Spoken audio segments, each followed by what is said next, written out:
Igreja, a mensagem de hoje é parte de uma experiência minha com Deus, em relação às minhas limitações, às minhas dificuldades, e todos nós temos.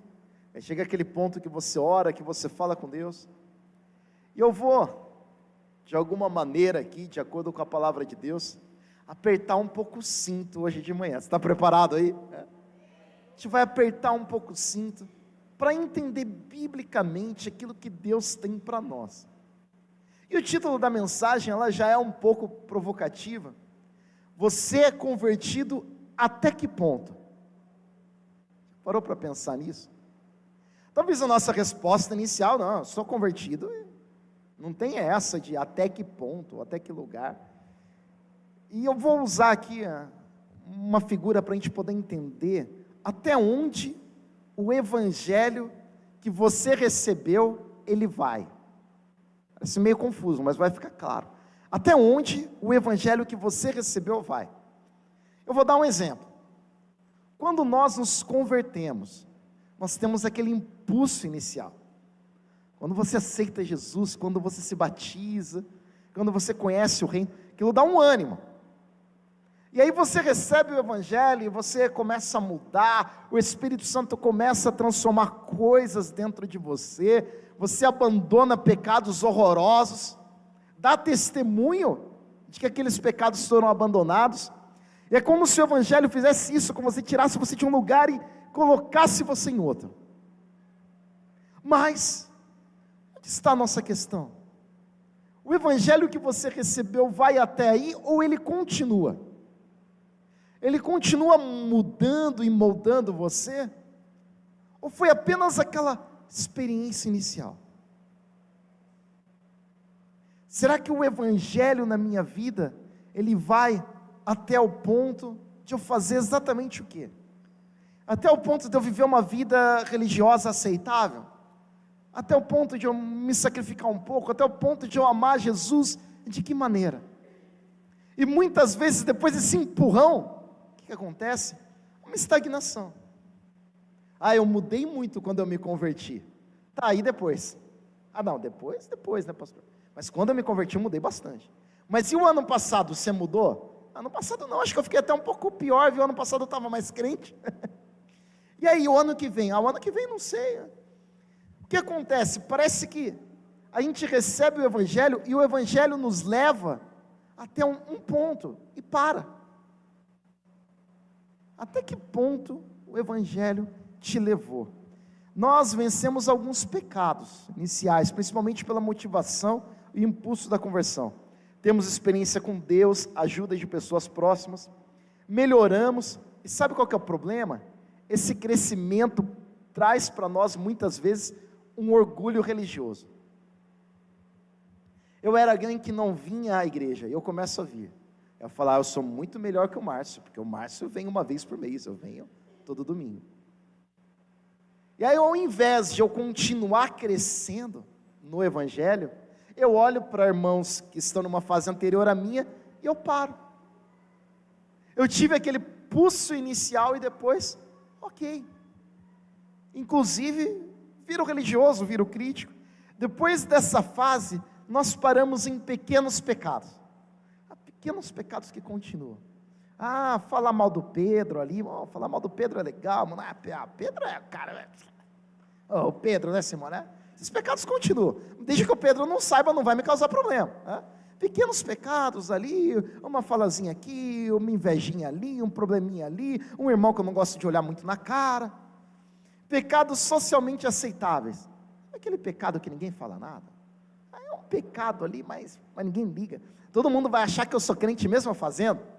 Pecado assim, socialmente aceitável. Ou pecado escondido. Aquela coisa que eu vejo quando ninguém está vendo. Para a igreja eu continuo aquela pessoa extraordinária. Aquele crente com um testemunho fantástico, mas escondido. E usamos nosso crescimento inicial para justificar para nós mesmos que nossa conversão é real. Quando a gente trava, ao invés de a gente olhar, estou travado, era para eu estar crescendo mais em Deus. A gente olha para o nosso passado e fala, mas também, olha lá no passado. Eu era um bêbado que vivia drogado, aceitei Jesus, né, como diz a música. Eu melhorei bem. Mas também olha que eu falei. E a gente usa isso como justificativa para mostrar, comparado com o que eu era, até que eu estou bacana. Comparado, pastor, você não imagina o lugar de onde eu saí. O lugar onde eu saí, até que eu estou no nível legal. E a questão nossa é essa: você é convertido até que ponto? E para colocarmos uma base bíblica aí, eu convido você comigo para Mateus 19:16, que é a história de um jovem extraordinário, gente.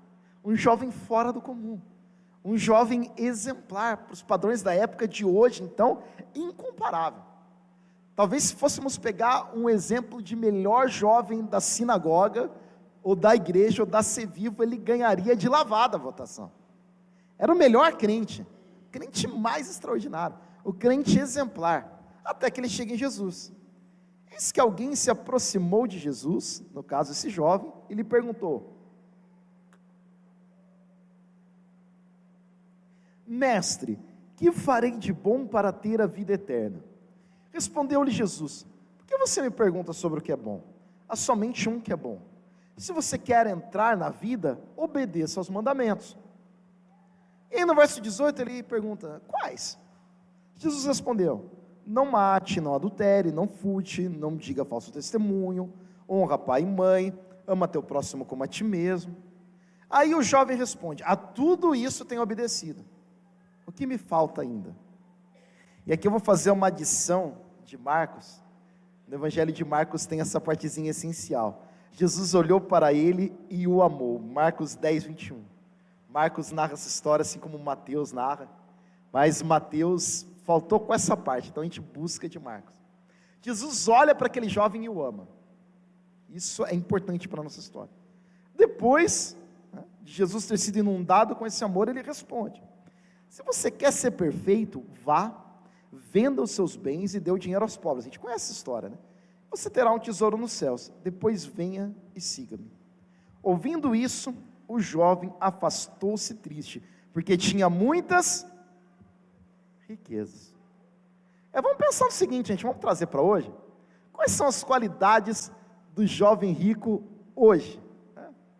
Olhando para a época, ele não adulterava, ele não matava, ele não furtava, ele não mentia, não dava falso testemunho, ele honrava pai e mãe. Gente, só de honrar pai e mãe, ele já estava no 1% dos jovens já, não é? Só de honrar pai e mãe aqui, ele já estava, anos-luz à frente. Amava o próximo como ele mesmo. Jesus não discutiu nada disso. Você percebeu que o jovem rico aqui, ele tinha todas essas qualidades? Mas, vamos pensar na prática. O que é adultério para Jesus? Se você olhar para uma mulher com desejo no teu coração, aquilo já é adultério. Então ele era fiel aos seus olhos. Ele não assistia um programa pornográfico, ele não via pornografia no computador, ele não procurava olhar para as mulheres na rua e ficar secando, não, ele não fazia nada disso. Um exemplo. Quem mais? Se ele não roubava, consequentemente ele era um dizimista. O entendimento claro de Malaquias é que se você não dizima, você está roubando a Deus. Então ele era um dizimista. Ele era um dizimista, era alguém que obedecia a Deus nesse ponto, que não mentia. Honrar a pais, gente, é obedecer, presentear, jamais gritar com os pais, elogiar, demonstrar carinho e respeito. Acho que na hora que eles viam um jovem rico, todo mundo pensava: eu queria ter um filho igual a ele. Que fofo, né? Que menino fantástico. Nunca gritou com a mamãe, dava presente para a mamãe, para o papai, abraçava, falava que amava. O pai e a mãe do jovem rico tinham um orgulho fora do comum a respeito da vida dele. Era um jovem extraordinário. Ele fazia tudo isso e Jesus confirma, né? Bondoso, generoso, ajudador, perdoava o próximo, amava o próximo como a ele mesmo. E aí vamos apertar um pouquinho. Esse jovem era judeu, certo? Se ele era judeu, ele também era frequente à sinagoga. Então esse jovem nos dias de hoje era alguém que não faltava nos cultos, estava todos os cultos, estava presente. Ele, perguntando sobre a vida eterna e sendo rico, os ricos pertenciam a duas religiões principais, ou fariseu ou saduceu. Como o saduceu não cria na vida eterna, ele era consequentemente fariseu por eliminação. Ele sendo fariseu, sabe o que ele fazia? Ele jejuava 2 vezes por semana. Ele dava mais dízimo do que era para dar. Ele evangelizava, porque fariseu evangelizava. Chegou no nível desse rapaz, igreja? Faz sentido para vocês quem era o jovem rico? A gente olha para o jovem rico e fala, ganancioso, né? Não quis vender essas coisas. E a gente esquece de dar uma olhada no currículo do rapaz. Mais ainda, hoje, nós temos a influência muito grande de uma cultura comunista, de uma cultura franciscana, principalmente no nosso país, mas para a cultura da época, gente, ser rico também era uma qualidade. Ele administrava bem os recursos. Ser rico significava também ser abençoado por Deus. Inclusive a riqueza dele era alguma coisa que fazia dele alguém mais extraordinário, ele é alguém que venceu na vida, alguém que administrava bem os seus recursos. Ele não é como aquele jovem perdulário que pediu a herança para os pais e queimou tudo. Não, ele dava orgulho para os pais, ele deixava os pais ainda mais ricos. Ele administrava bem o seu dinheiro. E aí, quem é esse rapaz? E a grande pergunta é a seguinte: até onde o evangelho vai na vida desse rapaz? O evangelho foi a ponto de fazê-lo obedecer aos pais, foi a ponto de fazê-lo parar de mentir, foi a ponto de fazê-lo parar de roubar. Ele não fazia uma corrupção na sua empresa, tudo era legalizado, não tinha um jeitinho, não tinha uma sonegação de imposto. Esse jovem, que sem dúvida a gente era um jovem extraordinário, possivelmente um dos jovens mais extraordinários da sua época. E eu vou fazer uma perguntinha rápida para a gente, não precisa ter vergonha de ficar orgulhoso. Quem aqui jejuou 48 horas essa semana? Alguém? Ninguém? Então todos nós estamos atrás do jovem rico. Ele jejuava 48 horas por semana, porque ele era fariseu. E aí, gente? Você já ficou com vergonha igual eu fiquei quando eu li o texto? A gente adora falar mal dele, né? A gente só não percebe que a gente é pior que ele. Falei que ia apertar, estou cumprindo, amém? Estou cumprindo. A gente não percebe isso. A palavra de Deus é assim, gente. A palavra fala que é espada, né? Não é travesseira, né? Não é cobertor que te aquece, te deixa. É espada, dá uma machucada, mas é para o bem. E quando nós olhamos para isso e olhamos para nós, possivelmente 100% de nós, e eu me incluo nisso, estamos atrás do jovem rico. O evangelho não chegou nem ao ponto do jovem rico, antes do jovem rico chegar a Cristo. Olha só, não causou em nós possivelmente uma mudança que teria causado no jovem rico. E nós julgamos o jovem rico, né? E aí nós podemos olhar para o seguinte: olha o padrão que o jovem rico impõe. Olha o padrão. Você já percebeu que muitas vezes quando nós falamos de santidade, quando nós falamos de pecado, o padrão é bem baixo? Se alguém hoje em dia, numa sociedade tão pecaminosa como a nossa, é casado, trabalha e não trai a mulher, gente, essa pessoa já é um ídolo, não é? O cara é extraordinário, ele não trai a mulher dele, né? Ele cuida dos filhos malimar, e trabalha, gente, já é alguém que, extraordinário, o cara fora do comum, fora da curva. Vamos todo mundo aplaudir esse cara. Se é honesto, meu Deus do céu, se ele é extremamente honesto, as pessoas falam até mal dele. E quem é esse jovem rico? Então, olha o padrão, olha onde ele coloca essa régua, gente. Olha onde ele coloca o nível para a gente, como é puxado, né? O padrão que ele impõe. Sabe por que o padrão dele é muito alto, gente? Porque você não conseguia olhar para o jovem rico e apontar um pecado nele. Percebeu isso pelo texto? Você não conseguia falar, Simone, você está errada, porque você falou que o Sérgio é feio. Você não conseguia fazer isso. Olha, Luiz, você está errado. Porque você gritou com a Raíssa lá e chutou o Almir no jogo. Você não tinha um A para falar do jovem rico. Não tinha um A. O único pecado que ele tinha estava escondido, e só Jesus sabia. O pecado que ele tinha estava oculto. O pecado dele confiar nas riquezas era algo que ninguém conseguia ver. Ele confiava nas riquezas, mas era dizimista e era ofertante mesmo confiando nas riquezas. Olha que interessante esse caso, gente. A olho nu, esse jovem assentado na igreja, gente, Ele teria todos os cargos, ele teria toda a posição, ele seria a pessoa mais incrível da igreja. E aí, né? É meio que Jesus dizendo: e aí, jovem, você é convertido até que ponto? Até que ponto? E se a gente for montar uma régua prática, igreja? Vou ser bem prático aqui, tá?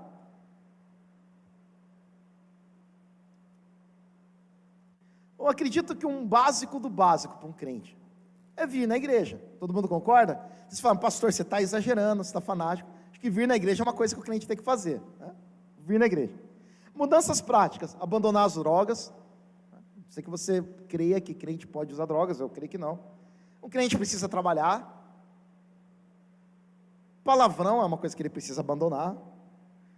O crente não pode ser irascível, com amigos, futebol, trânsito, família. Um crente também não deveria agredir a esposa. Um crente deveria se vestir decentemente. Básico. E aí, um nível a mais, ser dizimista e ofertante. Um nível a mais, ser pastoreável. O que é ser pastoreável? Um coração ensinável. Eu quero aprender, eu quero melhorar, eu busco ajuda, eu me abro para alguém. Participar da igreja, obter testemunho dentro da igreja, casa e sociedade, ter um coração humilde. Aí, se você aqui não alcançou essa régua, tudo bem. Mas se você alcançou essa régua de tudo que eu falei, não se preocupa, você ainda está abaixo do jovem rico. O jovem rico ainda é melhor que a gente.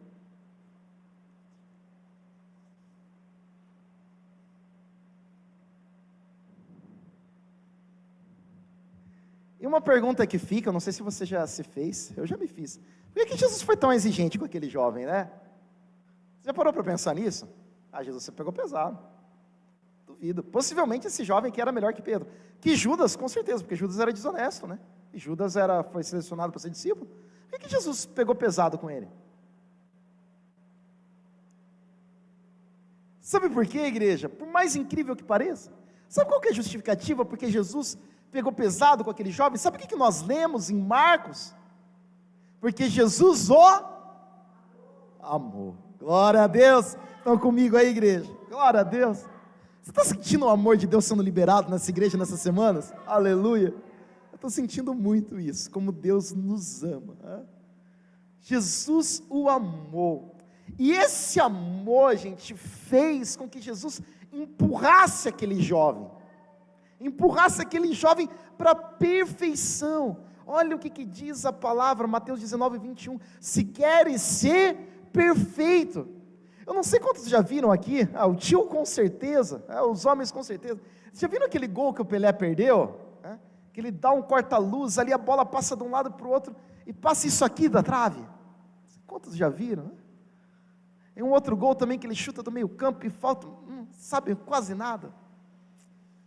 Já viram aqueles vídeos também, que o vencedor da maratona está ali, vai cruzar, aí no final ele dá uma bobeira, dá uma descansada e outro cara passa. Já viram? Esse jovem rico era isso. Era Jesus olhando para ele e falando: falta isso aqui pro gol, né? Vira a bola um pouquinho para cá, você vai marcar o gol mais lindo. Não é que o Pelé precisasse disso, né? Já foi o maior da história, mas vai marcar o gol mais lindo. É chegar para o maratonista e falar: cara, corre mais 10 metros, solta nada.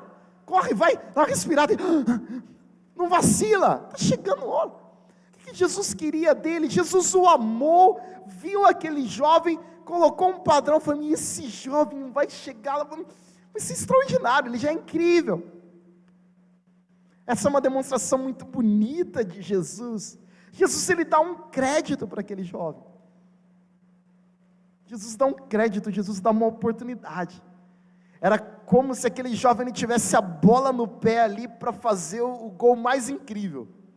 Se ele fizesse aquilo, coitado de João, coitado de Pedro, coitado de Tomé, de Filipe, de Paulo então, Paulo aprontou legal, né? Todo mundo ia ficar para trás daquele jovem. Ele já era incrível, faltava isso. E a grande questão é: até que ponto você é convertido, jovem? E a gente sabe pela história, né? Que ele não conseguiu. Ser perfeito aqui, no original, teleios, significa maturidade espiritual, estar em um estágio avançado de desenvolvimento espiritual. normalmente, olha só, como resultado de experiência, ensino e, na maioria dos casos, tempo. Teleios era a qualidade da perfeição que você alcançava com experiência e tempo. O que era aquele rico? Era jovem. Ele conseguiria maturidade e perfeição mesmo sem ter idade. Olha a oportunidade que Jesus estava dando para ele. Desculpa o linguajar, mas era como se Jesus dissesse: cara, você vai voar, meu. Nada vai impedir, só falta isso. Eu te amo, vamos lá. Você não veio perguntar para mim aqui o que você queria? Então, vamos. Cara, vai dar certo. Vamos, só falta isso. Para você ser maduro, mesmo sendo jovem, vai ser como se você fosse alguém velho, mas jovem. Tamanha sua obediência a Deus significa ter atingido pleno conhecimento e crescimento ou desenvolvimento natural. Sabe onde é usada essa palavrinha? Em Efésios 4:13. Sabe qual que é o objetivo da igreja? Que alcancemos a perfeita estatura de Cristo. Gente, ele estava a isso aqui de alcançar, na hora que ele perde esse gol, na hora que ele perde essa oportunidade. Olha a perfeição aí, gente. Mateus 19:20 aponta que ele era jovem, né? Ele tinha entre 20 e 40 anos. Jovem nessa cultura era entre 20 e 40 anos. Olha só que oportunidade que ele tinha em mãos. Por que Jesus foi tão exigente? Porque Jesus queria vê-lo no ponto máximo. Porque Jesus sabia daquele potencial, porque faltava tão pouco para ele. Aleluia, glória a Deus. E aí eu quero continuar com você o texto. E muitas vezes esse texto ele não é continuado. E é muito importante a verdade que está aqui. Ouvindo isso, o jovem se afastou triste. Nós já vimos. Porque tinha muitas riquezas. Então Jesus disse aos discípulos: digo-lhes a verdade. Dificilmente um rico entrará no reino dos céus. E lhes digo ainda: é mais fácil um camelo pelo fundo de uma agulha do que um rico entrar no reino de Deus. Não sei se você já viu a explicação que camelo era uma fenda. Mentira, camelo era camelo, agulha era agulha mesmo, tá? Todo mundo quer facilitar a palavra, não, é isso aqui. Ao ouvirem isso, os discípulos ficaram perplexos e perguntaram: neste caso, quem pode ser salvo? Ao ouvirem isso, Jesus olhou para eles e respondeu: para o homem é impossível, mas para Deus todas as coisas são possíveis. Ou seja, uma atuação da graça na nossa salvação, não é na nossa força. Digo-lhes a verdade: por ocasião da regeneração de todas as coisas, quando o Filho do Homem se assentar no seu trono glorioso, vocês que me seguiram também se assentarão em 12 tronos, para julgar as 12 tribos de Israel. E todos os que tiverem deixado casa, irmão, irmã, pai, mãe, filho, campos, por minha causa, receberão 100 vezes mais e herdarão a vida eterna. Contudo, muitos primeiros serão últimos, e muitos últimos serão primeiros. E aqui a grande questão é: o que ele ia ganhar fazendo isso? Qual é a recompensa então? Por que, igreja? Chega um ponto no evangelho, na sua conversão, que você já alcançou boas recompensas, não é? Você se converteu, você abandonou alguns vícios, você começou a viver uma nova vida, você começou a dizimar e ofertar, e Deus começou a te prosperar, e aí você chega num platô. Chega, legal, o evangelho me abençoa, a igreja é bacana, criei amigos lá, e a gente se acomoda nisso, a gente para nisso, a gente não deixa o evangelho ir mais. Você é convertido até que ponto? Até esse ponto. Enquanto daria para a gente avançar mais, daria para a gente fazer mais. E olha que interessante, qual é o preço que Jesus diz aqui, igreja? É barato? Está na promoção? Qual que é o preço? Abandonar o que, gente? Filho, pai, mãe, campos. Olha só, o que está acontecendo nessa passagem? A exigência máxima, a doação máxima, o alcance máximo do evangelho, o ponto máximo da perfeição do evangelho. Por outro lado, nós temos a máxima recompensa. a máxima doação de um lado e a máxima recompensa do outro. Olha que coisa preciosa. Qual que era a recompensa? A recompensa eram eles aqui, os discípulos, virarem juízes, governarem por toda a eternidade, inclusive sobre Israel. Uau! E um juiz aqui não é somente no sentido, ei, você está absolvido, você está solto. Um juiz aqui é no sentido de governo, no sentido de autoridade, no sentido de determinar, no sentido de avaliar as coisas. Aqui está dizendo a palavra tronos, 12 tronos, é se assentar num trono, mas não é ocupar um trono, um lugar, durante um tempo. Esses ministros do STF que nós vemos aí, super poderosos, né? Com salários exorbitantes, com vários benefícios, tem avião, inclusive, que para, enquanto o ministro não chegar, o ministro X lá, o avião não sai. Homens poderosíssimos, e a gente tem visto isso no Brasil. Vai durar quanto tempo esse poder? 10 anos, 20 anos, 30? Aqui o que Deus está prometendo, um poder maior do que esse, mais proeminente do que esse, legítimo, porque muitas vezes esse que nós vemos aí não é, e mais ainda, eterno. Você já parou para pensar nisso? Não é uma recompensa que vai durar 10, 20, 30 anos, é uma recompensa que vai durar toda a eternidade. O preço tem um tempo, a recompensa não. Olha que coisa incrível, igreja, aleluia. Não é um aluguel que você paga por mês que você usa, é uma doação de vida que você recebe pela eternidade. A recompensa que Jesus tem para nós é incomparável, por isso Ele deseja fazer-nos avançar na nossa vida cristã. Ele não deseja nos ver parados. Ficar parado na nossa vida cristã é muito perigoso. Olha lá a igreja de Éfeso em Apocalipse, cuidado, vocês perderam o primeiro amor. Quem fica parado muitas vezes perde o primeiro amor. Quem fica parado muitas vezes se torna morno. Olha o que diz lá a igreja de Laodiceia: você é morno, eu preferia vomitar-te na minha boca. Que coisa horrível. Deus não deseja que fiquemos parados, e mesmo que você tenha um nível espiritual extraordinário como o jovem rico, talvez Deus esteja te puxando ainda para mais, esteja querendo mais de você. Tem pecadinhos lá que nós olhamos, nós fazemos de conta, esse pecadinho não, e a gente deixa de lado. Dá para melhorar, dá para crescer, nós temos a graça de Deus, nós podemos. E eu não quero ser convertido até certo ponto, eu quero ser convertido por completo. Eu não quero uma recompensa parcial daquilo que Deus tem para mim, eu quero toda a recompensa que Jesus conquistou para mim na cruz do Calvário. Aleluia. Eu creio que é isso que Ele tem para você, eu creio que é isso que Ele tem para essa igreja, eu creio que é isso que Ele tem para a tua família, eu creio que é esse o legado que você vai deixar. Deus nos chamou, Deus não nos chamou nesse domingo de manhã, Deus não te colocou aqui dentro da Ser Vivo, Deus não tem escrito a tua história, igreja, para você ser ali mais um, para fazer qualquer coisa, para viver uma vida mediana e acomodada. Mas você serve a um Deus maravilhoso, um Deus poderoso, para fazer a diferença.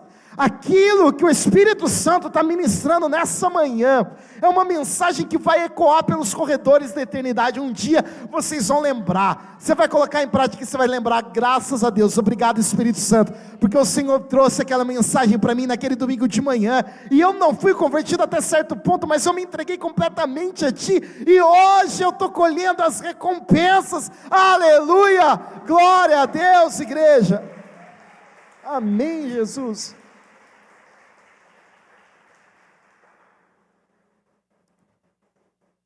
E a grande pergunta é: tem pessoas na Bíblia que se entregaram até o último nível? Será que tem? A primeira, Gênesis 22, conhece a história? Abraão, aquele que abandonar filhos, mulher, casas e campos. O que Abraão abandona? O que Abraão entrega para Deus? O próprio filho. O que ele se torna? Pai da fé. Lembra na história do rico e Lázaro? Quem que está exercendo uma posição de governo e domínio lá no céu? Abraão. Ou seja, ele recebeu o trono, o reconhecimento, está julgando, está exercendo o domínio, porque ele entregou tudo. Olha como a palavra de Deus funciona. Atos capítulo 7, Estevão entrega seu sangue, entrega sua vida, entrega tudo. O que acontece com Estevão enquanto ele está morrendo? Eis que Jesus faz o quê? Se levanta do próprio trono para recebê-lo. Jesus estava sentado e Jesus se levanta para receber Estevão. Estevão entregou tudo. A recompensa de Estevão é maravilhosa. E por último, igreja, Filipenses. vai trazer o exemplo máximo para nós, capítulo 2, do verso 5 ao 11.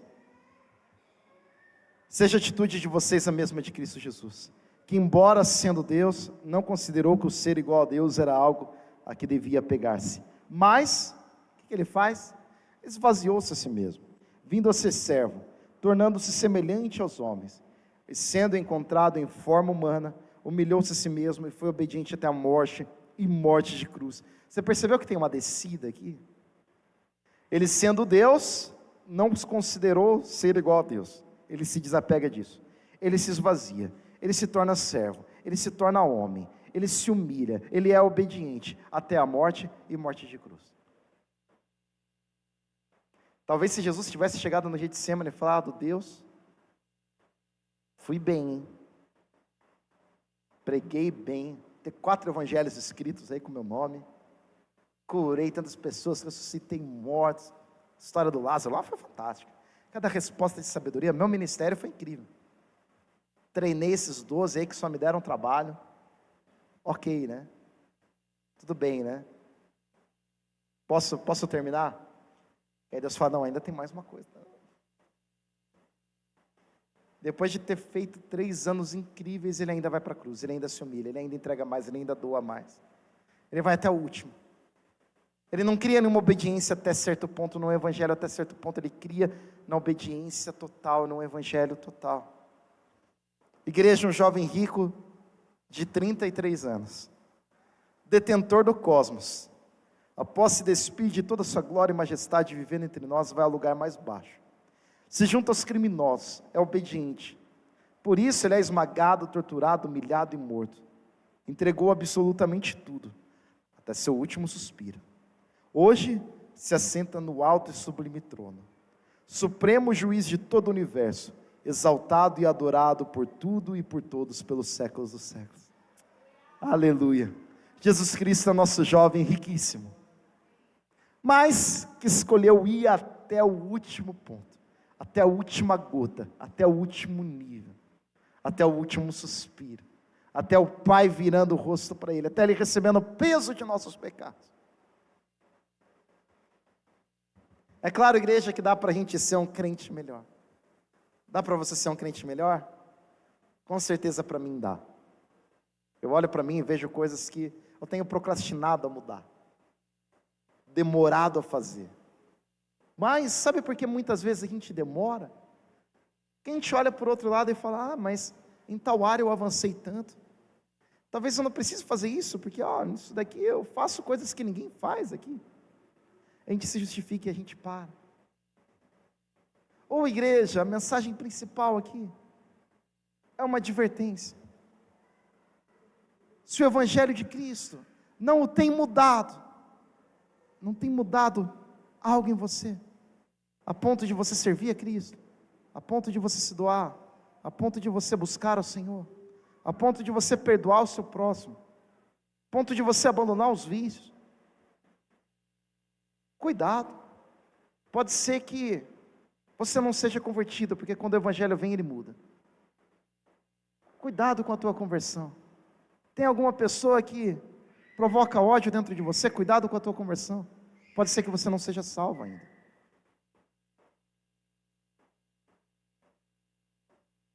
Essa questão vem para nós para explicar aquilo que Jesus quer, espera e fez por nós. Jesus não sangrou numa cruz, Jesus não foi torturado ferozmente para a gente viver uma vida medíocre, não faz o menor sentido. Deus ter vindo à terra para pessoas viverem, virem à igreja e fazer uma vida religiosa mais ou menos. Mas Jesus veio para nos mudar por completo, para fazermos semelhantes a Ele. Igreja, que o sangue derramado por Jesus Cristo não seja em vão. Eu creio que Jesus morreu por todos. Aproveite essa oportunidade. Se não tem nenhuma pessoa para quem você abre o teu coração, nenhuma pessoa que diga: olha, você deveria melhorar nisso, nisso, naquilo, você não tem vivido o Evangelho. O Evangelho é confronto, mudança, trabalho de Deus nos mínimos detalhes. Igreja, precisamos restaurar essa mensagem que é dura, essa mensagem que não mudou, Mas essa mensagem que é a melhor, maior e mais incrível mensagem do universo. Essa demonstração não de juízo, mas de amor. De um Deus que nos ama a ponto de nos constranger com esse amor.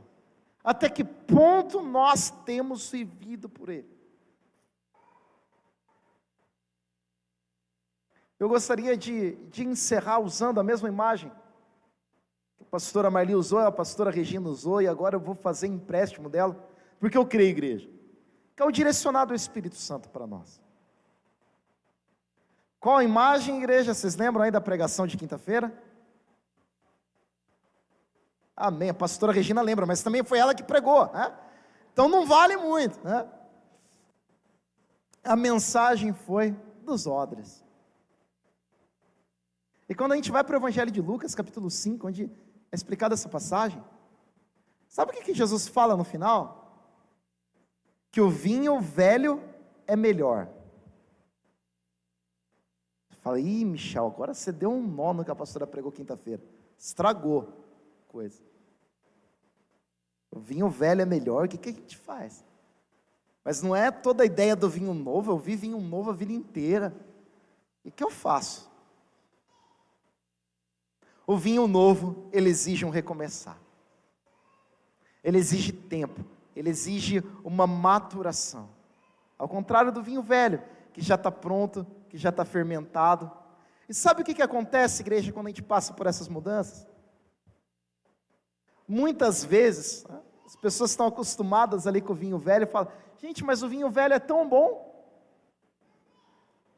O odre já esticou tanto para produzir o vinho velho é mais caro, é tão gostoso. Para que a gente vai viver o vinho novo? E aí vem vários argumentos, e a nossa religiosidade nos prende a isso. E eu vejo sem dúvida, esse jovem rico, ele era especialista no vinho velho. O vinho velho era a vida dele, a velha aliança moldava a vida dele. Igreja, muitas vezes aquilo que Deus fez em você, todas as vezes, até agora, foi uma coisa bem incrível. Provavelmente você tem lembranças maravilhosas com Deus. Possivelmente o seu odre alargou, e o vinho fermentou, ficando absolutamente incrível na tua vida. Você tem uma vida maravilhosa com Deus. Ou não tão maravilhosa assim, mas você já provou coisas boas. E aí, provando coisas boas, sabe qual que é o problema? Que a gente tem uma resistência a provar o novo.